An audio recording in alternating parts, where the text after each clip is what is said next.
Welcome back. Flying remote-controlled airplanes can be an expensive hobby. This weekend, some experts will put their hobby to good use and raise money for a good cause. And joining us live to talk about the weekend fundraiser, Wes Parker from the Springfield RC Club. Great to have you here. Thanks for having me. I appreciate it. I'm just talking about this, and he calls this, at least their flight area, the best-kept secret in the Springfield area. That's right. Tell me about remote-controlled planes. Is there a lot of people who do it? There's a lot of people who do it. And like you told me earlier, many people did it when they were young, when they were little kids, got away from it, and never really got back into it for one reason or another. And those are the guys we love to have come out because they spend a day at the field and they just can't wait to get started again. As we look at some of this video of the planes, tell me about your club. The Springfield RC Club has been around for 40 plus years, and it really is the best kept secret in Springfield. We typically have anywhere between 50 and 80 members.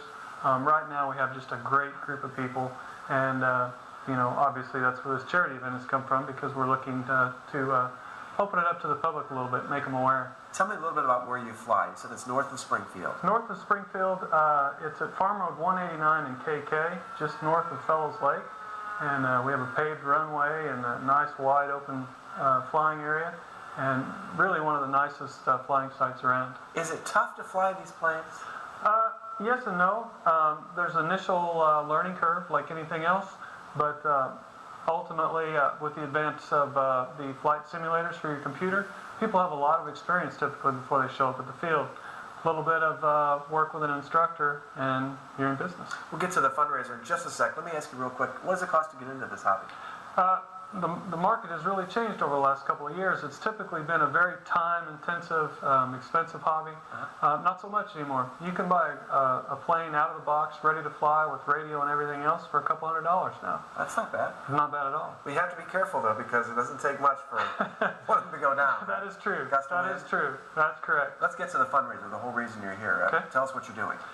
We're having a fun fly event, which is just, we've invited all the area pilots and pilots from our club to come out and spend the day flying. All the money that we raise will go to the Breast Cancer Foundation of the Ozarks.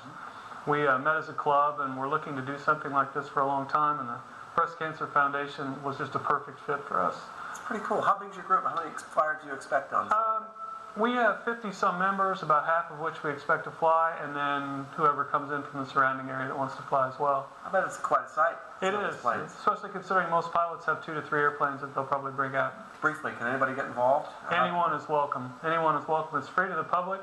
We're going to serve lunch between 11:30 and 1, hot dogs and hamburgers that we'll grill out, and we encourage anybody that's interested at all to come out and see us. All right. I wish you blue skies. Thank you very much. Thank you, Wes. Okay, that's on Saturday. Now over to meteorology. Another unique fundraiser north of Springfield this weekend will help women with no strings attached. A group of hobbyists held a fun fly day to benefit the Breast Cancer Foundation of the Ozarks. Through donations and flying fees, they hope to land some cash for the cancer that will affect 12% of women. We didn't have to look very far to know that breast cancer affects all the women around us, whether in your immediate family or your friends, and so we decided that was perfect for us. This was the first annual charity fly. For more information on the group or how to support the BCFO, log on to our website at ozarksfirst.com. The skies above Greene County were buzzing with aircraft of a tiny variety today. More than 20 enthusiasts took off for the Springfield RC Club's Charity Fly fundraiser. Remote control planes of all shapes and sizes, makes and models were making the most of today's perfect flying weather. And it was all for a good cause. The proceeds went to the Breast Cancer Foundation of the Ozarks.